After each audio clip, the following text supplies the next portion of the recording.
Whenever you're ready. Many psychologists over the years have been very curious about why music is so significant, is a significant aspect of our living as humans, and why we are so drawn to it. Through the research I have compiled, I will attempt to give you an overview of why we engage in music, and through both an evolutionary and physiological perspective.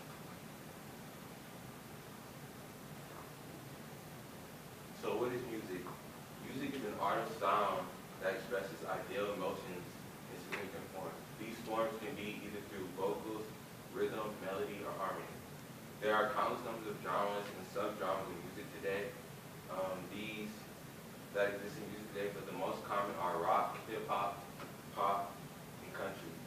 This illustration it indicates how music is cross-cultural and universal throughout the world. So why do psychologists study music? Music impacts in ways that other sounds don't, and for ages now, scientists have been wondering why. Valerie Salampour, a neuroscientist at Yale University who studies how the brain is affected by music, stated that music affects deep emotional centers in our brain. Her study pretty much explained that how music makes the brain quote-unquote happy. During this study, Valerie and her colleagues took subjects up to an MRI machine which monitored their brain activity. They then had subjects listen to their favorite piece of music and record their brain activity while they were doing so. During peak emotional moments, in the songs identified by the listeners, dopamine was released in their brain. This was a major indicator because dopamine controls the brain's reward and pleasure centers, which in turn explain why listening to certain music can make us feel good and put us in a good mood and vice versa. I also researched a study done by Ed Large, a music psychologist at the University of Connecticut. This study is pretty similar to the last study I explained. This study analyzed how variations in music resonates in the brain, affecting one's enjoyment and mood. During the study, Ed and his colleagues had subjects listen to one or two variations on the chopping piece. In version 1, the normal piece was played with dynamic variations. In version 2, the piece was played mechanically without these variations. When the subject listens to the two variations, their pleasure centers lit up during version 1, but not version 2, and why is this so?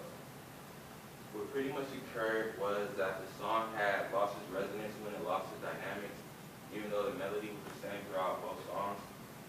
This study pretty much showed that music rhythms can directly affect your brain, rhythms which is ultimately responsible for how you feel at any given time. So why do we as humans engage in music? This has been long debated because it doesn't really help survival, but it can be understood better through psychological and evolutionary views.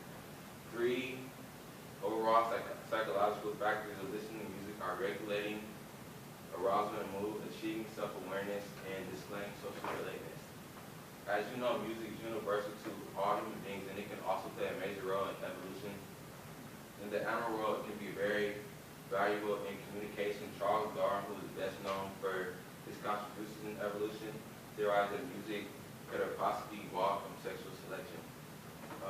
As for humans, our ability to create music is a unique trait, and it can also affect how we behave socially.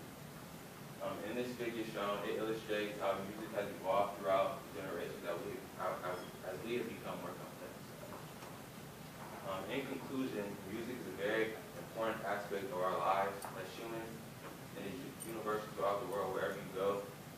It can be categorized in different genres such as hip hop, country pop, as I said.